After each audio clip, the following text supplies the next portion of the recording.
اللہ اللہ اللہ اللہ اللہ اللہ اللہ اللہ۔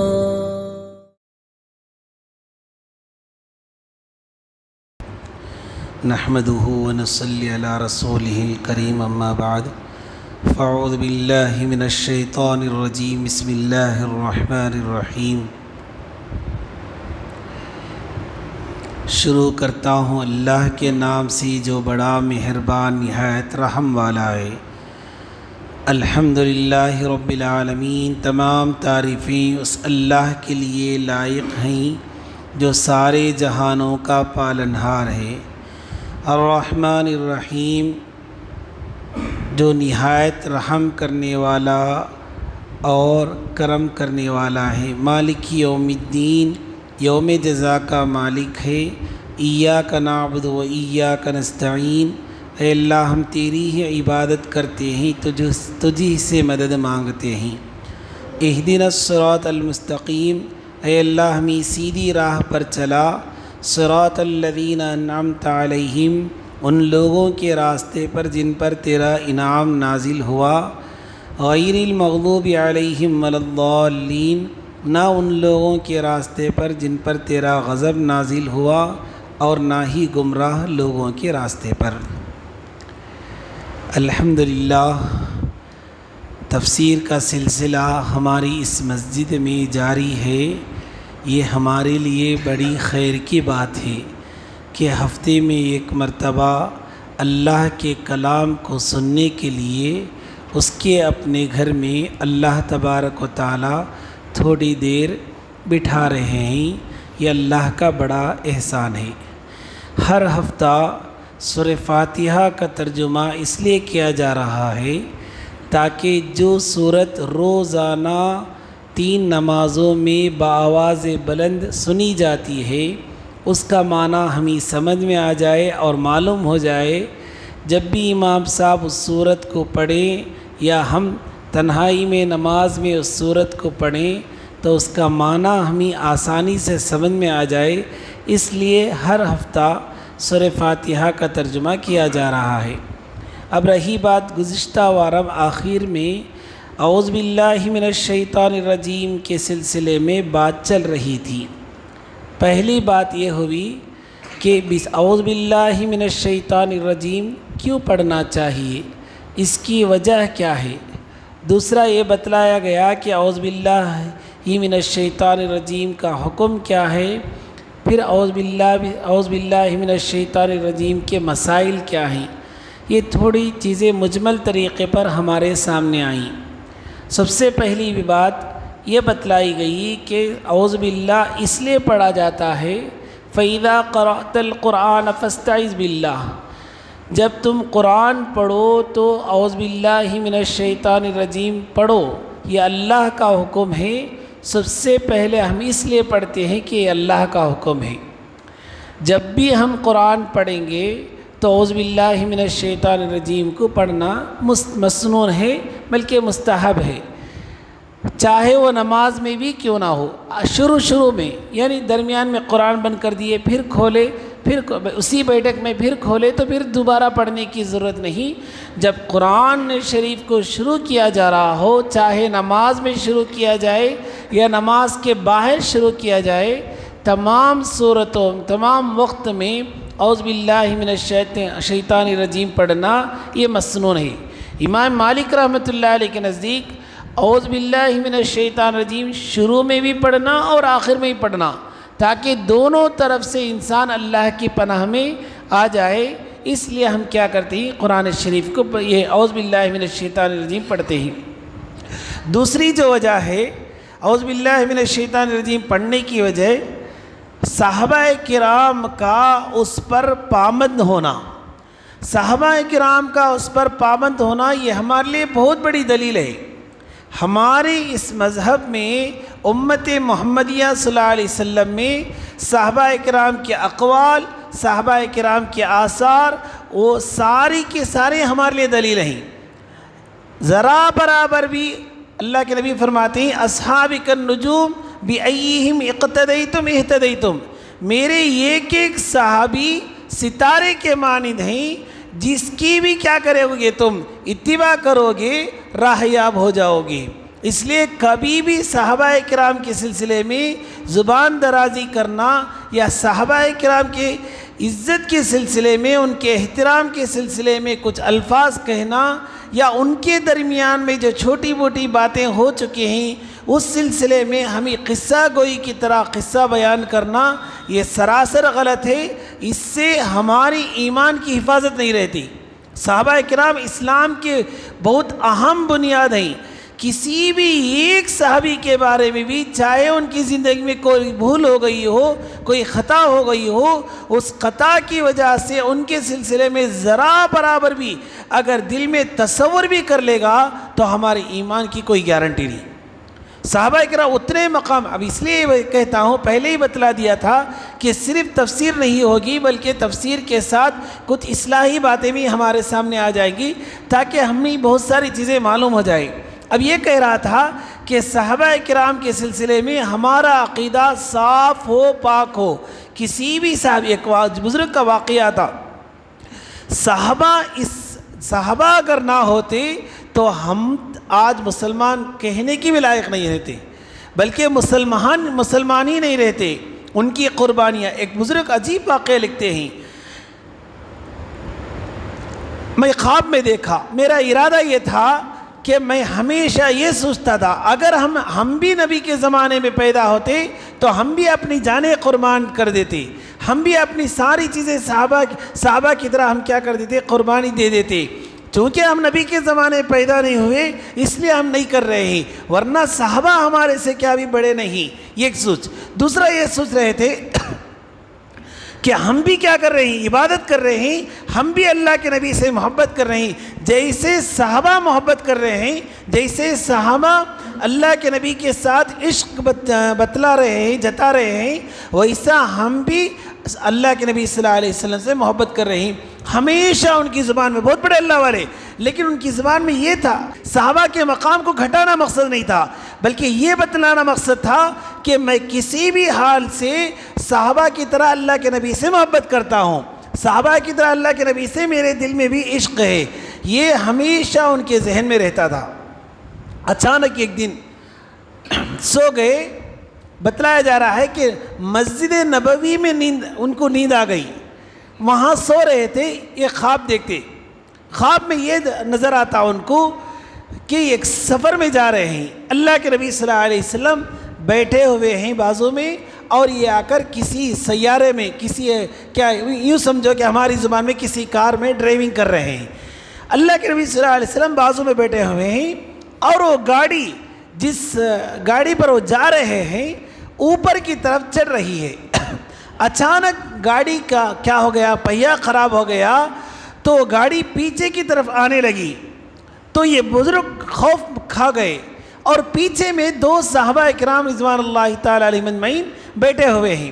اب 4 لوگ گاڑی میں ہیں، جو بزرگ خواب دیکھ رہے ہیں وہ گاڑی میں ہیں، اللہ کے نبی صلی اللہ علیہ وسلم بازو میں بیٹھے ہوئے ہیں، ساتھ ساتھ 2 صحابی پیچھے بیٹھے ہوئے ہیں۔ خواب ہی میں یہ کیا کرتے، فوراً گاڑی سے اتر کر جا کر پتھر ڈھونڈنے کے لیے چلے جاتے تاکہ اللہ کے نبی کو نقصان نہ ہو، کسی بھی طریقے سے اس گاڑی کو میں کیا کر لوں، اس سواری کو رکا دوں تاکہ اللہ کے نبی صلی اللہ علیہ وسلم محفوظ ہو جائے۔ جا کر فوراً گاڑی سے اتر کر جا کر پتھر تلاش کرنے کے لیے چلے جاتے، پر پتھر جلد ڈھونڈ کر واپس آتے، پتھر لے کر واپس آتے، آ کر دیکھے تو کیا دیکھ رہے ہیں کہ 2 صحابی اپنے دونوں سروں سے اس کار کو روک دیے ہیں، تو دونوں سروں کے ذریعے سے پیچھے میں ادھر ایک سر رکھ کر ادھر ہی اور ایک صحابی اپنے سر کے ذریعے سے روک دے ہیں۔ یہ حیران ہو کر اپنے ہاتھ سے پتھر کیا کر دیتے، چھوڑ دیتے۔ اچانک ان کی نیند ختم ہوتی، چونک کر اٹھتے، کہتے کہ قیامت تک صحابہ جیسی محبت اللہ کے نبی صلی اللہ علیہ وسلم سے کوئی نہیں کر سکتا۔ تو اس لیے یہاں یہ بتلا رہا ہوں کہ ہر معاملے میں اللہ کے نبی صلی اللہ علیہ وسلم کے بعد صحابہ کرام کی زندگی ہمارے لیے نمونہ، صحابہ کرام کی زندگی ہمارے لیے نمونہ بنا کر ہم چلیں گے تو ہماری زندگی شریعت پر بنی رہے گی اور شریعت پر جمی رہے گی۔ دوسری جو وجہ ہے، صحابہ کرام اعوذ باللہ من الشیطان الرجیم کا اہتمام کرتے تھے۔ ان کے اہتمام کرنا بھی ہمارے لیے دلیل ہے کہ ہم بھی کیا کریں، جب بھی ہم قرآن شریف پڑھیں تو اعوذ باللہ من الشیطان الرجیم ضرور پڑھا کریں۔ تیسری چیز میں گزشتہ ہفتہ بتلا دیا تھا کہ اندرونی ایک ناپاکی ہوتی، اندرونی، کیونکہ ایک فارسی میں ایک شعر ہے، جب آ کر کیا ہوتا ہے، خانے خالی رات دیو می گرد، یعنی جب گھر خالی ہوتا ہے شیطان اس پر حملہ کر دیتا، یعنی شیطان وہاں بس جاتا ہے۔ اسی طریقے سے ہمارا دل جب خالی ہوتا ہے اعمال سے، ذکر اللہ سے، اللہ کی یاد سے، جب غفلت ہوتی ہے دل کے اندر تو اس وقت میں شیطان کا اس پر قبضہ ہو جاتا۔ شیطان کا قبضہ ہونے کی وجہ سے ہمیں ضروری ہے کہ اس گھر کو پہلے صاف کیا جائے۔ صاف کرنے کا طریقہ یہی ہے کہ اعوذ باللہ من الشیطان الرجیم پڑھا جائے۔ اعوذ باللہ من الشیطان الرجیم پڑھتے ہی کیا ہو جاتا، دل اس کے لیے صاف ہو جاتا۔ یہاں درمیان میں ایک حکمت کی باتیں بتلا دیتا ہوں۔ کئی اللہ والوں سے یہ بات ثابت ہے کہ جب گناہ کی محبت دل میں زیادہ ہو جائے، گناہ کی خواہش زیادہ آ جائے اور نفسانی شہوتیں بڑھ جائے، اعوذ باللہ من الشیطان الرجیم کا ذکر کرو، یعنی اعوذ باللہ من الشیطان الرجیم بار بار پڑھتے رہو۔ ہمارے زرولی خان صاحب اپنی تفسیر میں کہتے ہیں کہ جب 2-4 مرتبے میں ہمارا دل صاف نہ ہو، پھر بھی خیالات آتے رہے، پھر بھی خیالات دوبارہ آتے رہے، تو اعوذ باللہ من الشیطان الرجیم کو بڑھا لو، اتنی حد تک بڑھا لو، اتنی مقدار تک بڑھا لو جب تک کہ ہمارا دل صاف ہو جائے۔ اسے اور ایک بات بزرگ یہ کہتے ہیں، کتابوں میں لکھا گیا ہے، خاص کر وہ نقشہ بندی یا سلسلہ کے اس میں لکھا گیا ہے کہ روزانہ 66 مرتبہ، 60 پر 6 مرتبہ اس انگلی کو اپنے ناف میں رکھ کر 66 مرتبہ اعوذ باللہ من الشیطان الرجیم پڑھو، جس کی وجہ سے اندرونی خباثتیں، اندرونی شہوتیں، جو دل ہمیشہ گناہوں سے محبت کرتے ہوئے گناہوں کی طرف ہمارا دل پر لپکتا ہوا جا رہا ہوتا ہے، یہ ساری چیزیں کیا ہو جائیں گی، ختم ہو جائیں گی۔ روزانہ کلمے کی انگلی کو، کلمے شہادت کی انگلی کو اپنے ناف میں رکھ کر 66 مرتبہ اعوذ باللہ من الشیطان الرجیم پڑھنے سے۔ بہرحال میں کہہ رہا تھا کہ یہ اندرونی خماست کو دور کرنے کے لیے اعوذ باللہ من الشیطان الرجیم پڑھا جاتا ہے۔ پھر اس کے بعد چوتھی چیز، ہر بادشاہ کے دربار میں پہنچنے کے لیے اجازت لینی ہوتی، ایسے ہی جا کر گھس نہیں سکتے۔ یہاں تک درمیان میں ایک بات بتلا دیتا ہوں، ایک مسئلہ ابھی یاد آ گیا، ایک مسئلہ بتلا دیتا ہوں۔ ماں باپ اگر کمرے میں ہو، بیٹا اگر کمرے کے اندر جانا چاہے تو اجازت کے ساتھ جانا پڑے گا، اجازت کے ساتھ جانا پڑے گا، جبکہ کیا نہ ہو، کمرے کو پردہ لٹکا ہوا نہ ہو۔ پردہ لٹکا ہوا ہو تو باقاعدہ کھڑے ہو کر اجازت لے کر جانی پڑے گی، اجازت کے بغیر بیٹا بھی نہیں جا سکتا۔ اگر پردہ کھلا ہوا ہے، مثال کے طور پر دروازہ کھلا ہوا ہے، ماں باپ اندر بیٹھے ہوئے ہیں، اس وقت میں بغیر اجازت کے داخل ہو سکتا ہے۔ اگر دروازہ بند ہو یا کم سے کم پردہ لٹکا ہوا ہو تو بیٹا باہر سے کھڑے ہو کر اجازت لے گا، اجازت ملنے پر داخل ہوگا۔ ہم کیا کرتے ہیں ہمارے گھروں میں بغیر آواز دے، یہ تو کمرے کی بات کرتا ہوں، بغیر آواز دے کے گھروں میں گھس جاتے، حالانکہ شریعت کے خلاف ہے۔ گھر میں آواز دیے بغیر، گھر میں آواز دے کر اجازت کے بغیر گھسنا منع ہے۔ کم سے کم اتنا کہا گیا ہے کہ گھر اگر بڑا ہے تو سلام کر اندر چلے جائیں، یہ ہمیں اجازت دی گئی۔ بہرحال کسی بادشاہ کے دربار میں جانے کے لیے اجازت لینی ہوتی ہے، اسی طرح اللہ کا کلام پڑھنے کے لیے ہمیں اجازت لینی ہوتی ہے، وہ اجازت ہے اعوذ باللہ من الشیطان الرجیم کا پڑھنا۔ ایک تو بھائی پانچویں چیز، قلب و زبان کا لباس ہے۔ کیا مطلب اس کا؟ گزشتہ بار میں اتنا ہی بول کر چھوڑ دیا تھا، آخر میں قلب و زبان کا لباس ہے۔ قلب و زبان کا لباس ہے، اس کا مطلب یہ کہ ہماری زبانیں جھوٹ سے، غیبت سے، ہر ایک کی برائی سے، ہر چیز سے گندی ہو گئی ہوتی، اور ہمارے دل میں اس کے برے اثرات پڑے ہو رہے تھے۔ اب اس زبان سے اللہ کا کلام شروع کر دیا۔ یہ اللہ کا کلام اللہ کی صفت ہے، اللہ کی ذات سے نکلا ہوا کلام ہے، تو ہماری اس گندی زبان سے اعوذ باللہ من الشیطان الرجیم پڑھے بغیر شروع کر دیا، تو اس کو اجازت لینے، اس کو صاف کرنے کے لیے اس کی اجازت نہیں ہے کہ ایسے ہی شروع کر دے، بلکہ زبان کو ایک لباس چڑھانا ہے، قلب کو ایک لباس چڑھانا ہے، بالفاظ دیگر اس کو صاف کرنا ہے۔ صاف کرنے کے لیے اعوذ باللہ من الشیطان الرجیم کیا کرنا پڑے گا؟ پڑھنا پڑے گا۔ تو یہ 5 وجوہات ہو گئے اعوذ باللہ من الشیطان الرجیم پڑھنے کی۔ اس سے پہلے اس کا حکم بھی بتلا دیا کہ ہر مرتبہ قرآن شروع کرنے سے پہلے اعوذ باللہ من الشیطان الرجیم پڑھنا پڑے گا۔ اگر وہ نماز میں بھی قرآن شروع کر رہا ہے، یعنی پہلی رکعت میں کھڑے ہو کر اعوذ باللہ من الشیطان الرجیم پڑھ کر اس کو آگے قرآن پڑھنا پڑے گا۔ اب اعوذ باللہ من الشیطان الرجیم کا معنی، اعوذ اس کا معنی ہے میں پناہ مانگتا ہوں۔ میں پناہ مانگتا ہوں، کیا مطلب ہے اس کا؟ پناہ مانگنے کا مطلب کیا ہے؟ یہاں تعوذ بھی نہیں کہا، نعوذ بھی نہیں کہا، یعوذ بھی نہیں کہا، یعنی وہ پناہ مانگتا ہے کسی اللہ والے کو رکھ کر، یا اگر ہم سب پناہ مانگتے ہیں یہ بھی نہیں کہا۔ تعوذ تو پناہ مانگتا ہے، سامنے کچھ بھی نہیں کہا، بلکہ اعوذ کہا۔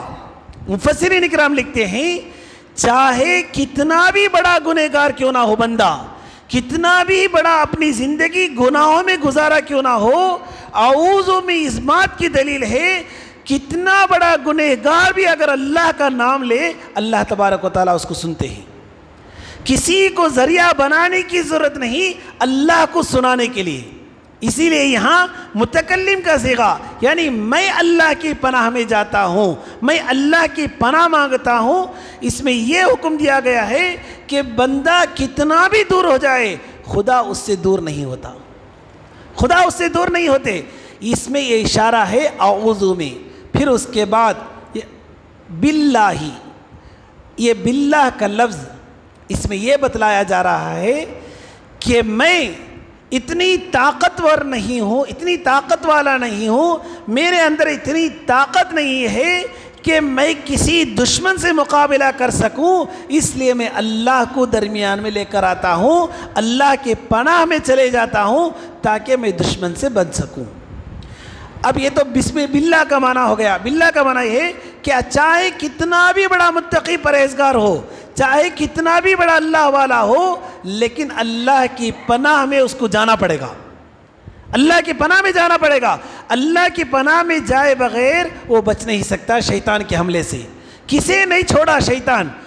آدم علیہ السلام کو نہیں چھوڑا، موسیٰ علیہ السلام کو بہکانے کی کوشش کیا، عیسیٰ علیہ السلام کو بہکانے کی کوشش کیا، بڑے بڑے انبیاء علیہ السلام کو بہکانے کی کوشش کیا، اور بعض مرتبہ اللہ والوں کو بہکانے کی کوشش کر کے اس میں کامیابی ہو گیا۔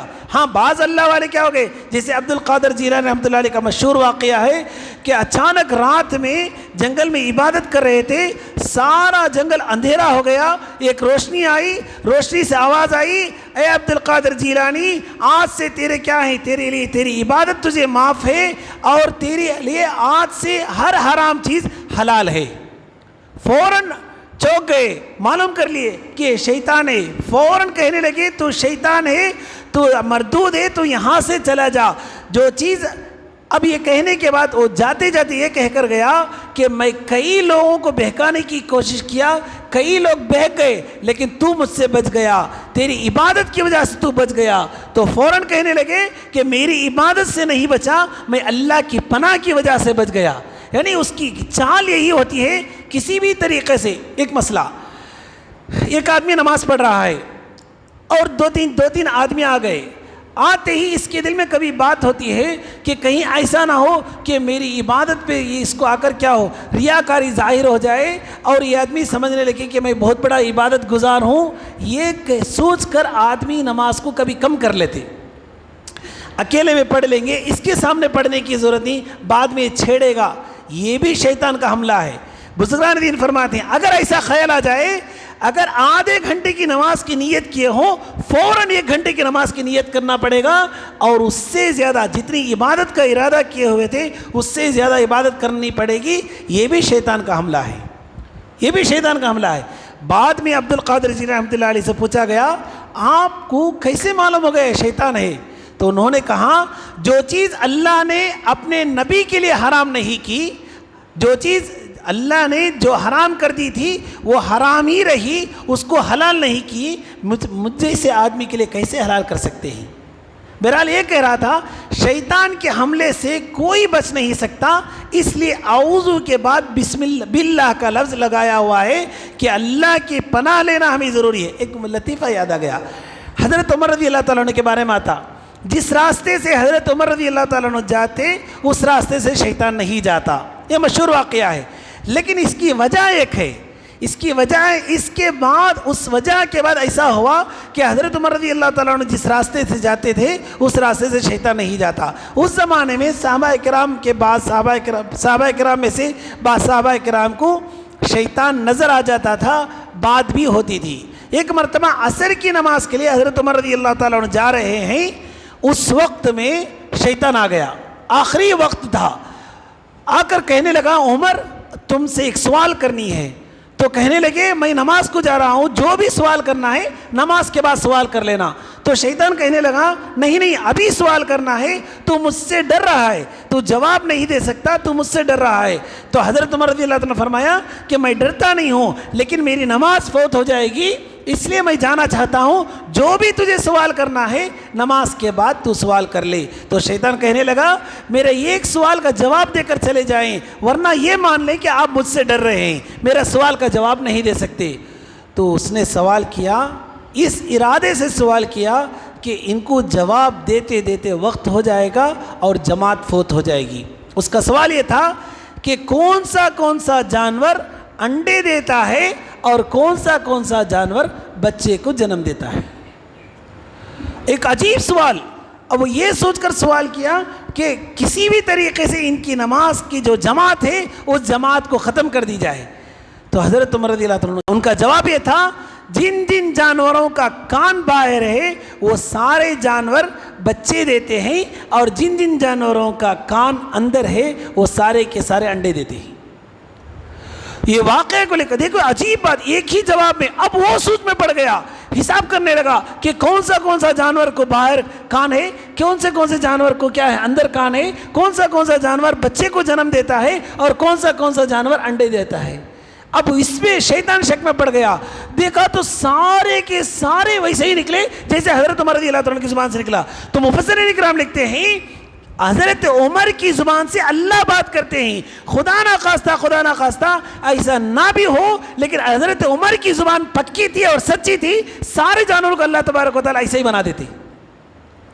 تو بہرحال شیطان کی ایک چال کیا ہوتی ہے، کسی بھی طریقے سے کسی بھی صورت میں کیا کرنے کی کوشش کرتا ہے کہ بگاڑنے کی کوشش کرتا ہے. اس کا کام ہی یہ ہوتا ہے کہ کسی بھی طریقے سے ہم کیا کر دیں، انسان کو گمراہ کر کے برباد کر دیں.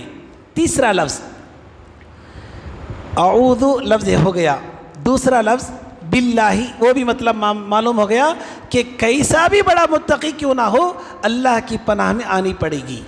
تیسرا لفظ من الشیطان، شیطان کا لفظ ہے. شیطان کا معنی گزشتہ بار ہم بتلا دیا. اب یہ لفظ ہے، اس میں 2 چیزیں ہیں. ایک تو ذات کے اعتبار سے شیطانیت ہے، ایک ہے وصف کے اعتبار سے. ذات کے اعتبار سے جس کو اللہ نے بنا کر دنیا میں بھیجا وہ شیطان ہے، اس کا کام ہی گمراہ کرنا ہے. دوسری جو چیز اللہ سے جو چیز دور کرتی ہے وہ ساری چیزیں شیطان اللہ سے دور کرتا ہے. شراب اللہ سے دور کرتی ہے، شیطان اللہ سے دور کرتا ہے. زنا اللہ سے دور کرتا ہے، شیطان اللہ سے دور کرتا ہے. جھوٹ اللہ سے دور کرتی ہے. ساری صفتیں جو اللہ سے دور کرنے والی صفتیں ہیں وہ ساری صفتیں شیطان کے اندر آ جائیں گی. ان تمام کا ارادہ کر کے اعوذ باللہ من الشیطان الرجیم پڑھنا پڑے گا. صرف شیطان کا ارادہ کے بغیر جتنی برائیاں ہیں، جو چیزیں اللہ تبارک و تعالیٰ نے روکی ہیں، ان تمام چیزوں سے ہمیں کیا کرنا پڑے گا؟ پناہ مانگنی پڑے گی. آخر میں ایک لفظ ہے الرجیم، دھتکارا ہوا. شیطان کی کئی اوصاف ہیں، لئیم ہے، رذیل ہے، کئی صفتیں ہیں. سارے کو چھوڑ کر یہاں الرجیم کا صفت استعمال کیا گیا. اس کی وجہ کیا؟ مفسرین کرام لکھتے ہیں اس کی وجہ یہ ہے کہ دھتکارا ہوا، اللہ کے دربار سے دور کیا ہوا، یہ اس لیے استعمال کیا گیا کہ جو چیز اللہ کے لیے ناپسند ہوتی ہے وہ چیز اگر انسان بھی کرے اللہ تبارک و تعالیٰ اسے بھی اپنے دربار سے دھتکارتے ہیں، تاکہ معلوم ہو جائے کون سی چیز اللہ کے دربار سے دور کرنے کی ہے. وہ ساری چیزوں سے انسان اپنے آپ کو بچائے اور اللہ تبارک و تعالیٰ کے سامنے مردود ہونے سے ہمیں کیا کرے؟ حفاظت کرے. اس نیت کے ذریعے اعوذ باللہ من الشیطان الرجیم پڑھنا پڑے گا. ایک حدیث ہے وہ بال کر میں بات ختم کر دیتا ہوں. شیطان کے تین دوست ہوتے، تین دوست شیطان کے تین دوست ہوتے. ان میں سے ایک دوست شراب پینے والا، بہت پسند کرتا اللہ شیطان، اعوذ باللہ. شیطان کیا کرتا ہے؟ جو آدمی شراب پیتا ہے بڑی محبت ہو جاتی ہے اس کی. کیوں؟ اس لیے کہ وہ شراب پینے کے بعد وہ تو ارذل رذائل ہے، ساری چیزوں میں سب سے زیادہ بری چیز، تمام برائیوں کی جڑ ہے شراب پینا. آج مسلمان دیکھیں تو وہاں آسان ہو گیا. غیر ڈرتا ہے کہ ایک زمانے میں ہم لوگ پی رہے تھے، مسلمان بہت زیادہ پینا شروع کر دیے، بہت زیادہ. حالانکہ ایک حدیث میں آتا ہے جو آدمی شراب پیتے پیتے بغیر توبہ کے مر گیا، جب اس کی لاش کو قبر میں رکھی جاتی ہے، قبر میں دفنانے کے بعد لوگ وہاں سے ہٹتے ہیں تو اس کا چہرہ جو قبلے کی طرف بنا کر رکھ کر آتے ہیں، جب بھی دفنایا جاتا ہے مردے کو اس کے چہرے کو قبلے کی طرف کر دیتے. یہی سنت طریقہ ہے. حدیث میں آتا ہے کہ فرشتے فوراً آ کر اس شرابی کے چہرے کو قبلے سے ہٹا دیتے. شراب میں اتنا بڑا نقصان ہے. اور یہاں حدیث میں کہا جا رہا ہے کہ شراب پینے والا وہ شیطان کا دوست ہوتا ہے. دوسری چیز، بخیل بھی شیطان کا بڑا دوست ہوتا ہے. بڑی محبت ہوتی بخیل کو، کیونکہ اللہ تعالیٰ سخی ہیں. اللہ تبارک و تعالیٰ بخالت کو پسند نہیں کرتے. ایک حدیث میں آتا ہے بخیل جہنم کے قریب ہے اور اللہ سے دور ہے، جنت سے دور ہے، حدیث میں آتا ہے. اسی طریقے سے تیسری چیز جس کو شیطان بے حد پسند کرتا ہے وہ غصہ والا ہے. جس کو غصہ آتا ہے، ایک حدیث میں آتا، ابھی پڑھا میں نے حدیث، مسلم شریف کی روایت ہے کہ غصے کے وقت میں اس کی آنکھوں میں شیطان اپنی آنکھیں رکھ دیتا اور اس کی زبان میں اپنی زبان جاری کر دیتا. اسی لیے غصے کی حالت میں کیا بولتا ہے انسان اسے پتہ ہی نہیں ہوتا، پوری چیزیں بول دیتا. حالانکہ حدیث میں آتا ہے ایک مرتبہ ایک صحابی آئے، بہت زیادہ غصے میں تھے. اللہ کے نبی صلی اللہ علیہ وسلم دیکھ رہے تھے ان کو بہت زیادہ، یہاں تک کہ ان کی گردن کی رگیں نظر آ رہی تھی. اللہ کے نبی صلی اللہ علیہ وسلم فرمایا میرے پاس ایک دعا ہے، اگر یہ پڑھ لے تو ان کا پورا غصہ اتر جائے گا. اللہ کے نبی صلی اللہ علیہ وسلم فرمایا اعوذ باللہ من الشیطان الرجیم. اسی لیے جب بھی ہم غصہ آئے ہمیں تو ہم اعوذ باللہ من الشیطان الرجیم کو پڑھیں، یا حالت بدلیں. بیٹھے ہو تو لیٹ جائیں، کھڑے ہو تو بیٹھ جائیں، یا جا کر وضو کر لیں، وضو کر کے آ کر نماز میں کھڑے ہو جائیں، کوئی نہ کوئی حالت بدل کر. کیونکہ شیطان بہت ہی خوش ہوتا ہے جب آدمی کو غصہ کرتے ہوئے دیکھتا ہے. اسی لیے ابھی حدیث بتایا تھا کہ شیطان اس کی زبان میں کیا اپنی زبان رکھ دیتا ہے، اس کی آنکھوں میں اپنی آنکھیں رکھ دیتا ہے. اس وقت میں اس کے رگوں میں دوڑتا ہے شیطان. تو اسی لیے ہمیں غصہ کرنے کی اجازت نہیں ہے. ہم غصہ جب بھی آئے تو فوراً اعوذ باللہ من الشیطان الرجیم پڑھ لیا کریں. ایک تو ایک بات ہو گئی. یہ تین باتیں. بخیل شیطان کا دوست ہے, شرابی شیطان کا دوست ہے, غصہ والا شیطان کا دوست ہے. جس کے اندر یہ تینوں چیزیں ہوں, شیطان کہتا ہے یہ میرا پیر ہے, میں اس کا مرید ہوں. شیطان کہتا ہے یہ میرا پیر ہے, میں اس کا مرید ہوں. اس لیے آج اعوذ باللہ من الشیطان الرجیم کے بارے میں ہم نے سنا ہے. اس میں دو چیزیں ہمیں معلوم ہو گئی. ایک تو مسئلہ معلوم ہو گیا, قرآن پڑھنے سے پہلے اعوذ باللہ من الشیطان الرجیم پڑھیں. دوسرا مسئلہ یہ معلوم ہو گیا کہ جب بھی برائی کا خیال آئے تو ہم اعوذ باللہ من الشیطان الرجیم پڑھیں. اور تیسرا مسئلہ یہ بھی معلوم ہو گیا کہ غصے کے وقت میں ہم اعوذ باللہ من الشیطان الرجیم پڑھیں. اس کے علاوہ ایک اللہ والوں کی ایک نصیحت بھی معلوم ہو گئی کہ روزانہ ہم اپنے کیا کریں, ناف میں انگلی رکھ کر 66 مرتبہ اعوذ باللہ من الشیطان الرجیم پڑھیں گے تو دھیرے دھیرے دھیرے ہمارے اندر جو شہوتی چیزیں ہیں, اسی طریقے سے نفسانی خواہشات ہیں اور بری عادتیں ہیں اور برے خیالات ہیں, بری خصلتیں ہیں, یہ ساری چیزیں اندرونی جو چیزیں ہیں, خرابیاں ہیں, وہ آہستہ آہستہ ہمارے جسم سے کیا ہو جائیں گی, نکلتی چلی جائیں گی.